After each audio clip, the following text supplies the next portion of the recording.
Аманжолов 1911 жылы 10 қазанда қазіргі Қарағанды облысының Қарқаралы ауданындағы Қызыларай қыстауында дүниеге келген. Әке-шешеден жастай жетім қалған ол біраз жыл ағасының қолында өседі.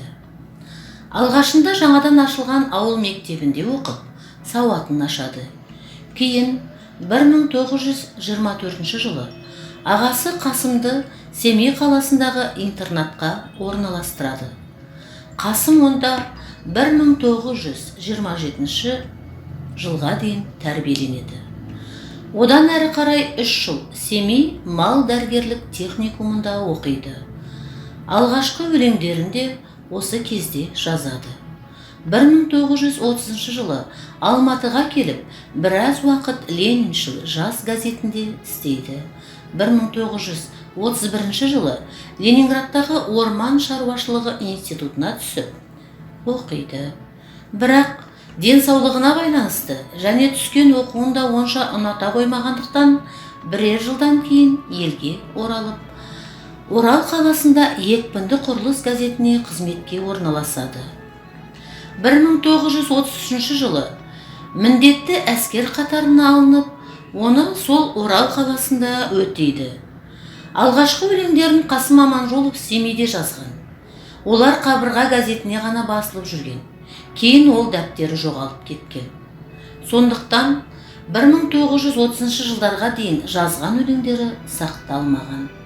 1930 жылы жазған өлеңдері өзі қызмет істеп жүрген Лениншіл жас, Қызыл әскер және Пионер газеттерінде жарияланған. Қасым Аманжоловтың ақын азамат болып қалыптасуына Орал қаласы үлкен әсер етті.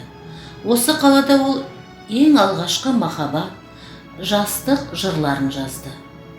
1935 жылы әскер қызметінен босасымен Қасым Оралдың театр труппасын ұйымдастырып, өзі көркем басқарушысы болады.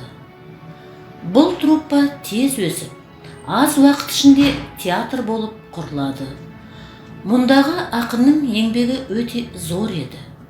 Осы кездері Қасым Аманжоловтың ақындық, әншілік, әртістік таланты жұртшылыққа танылады.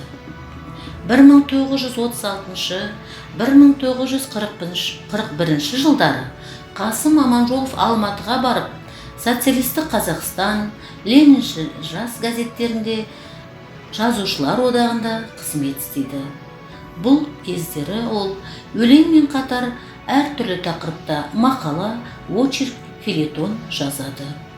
1938 жылы тұңғыш өлеңдер жинағы «Өмір сыры» деген атақпен жарық көреді.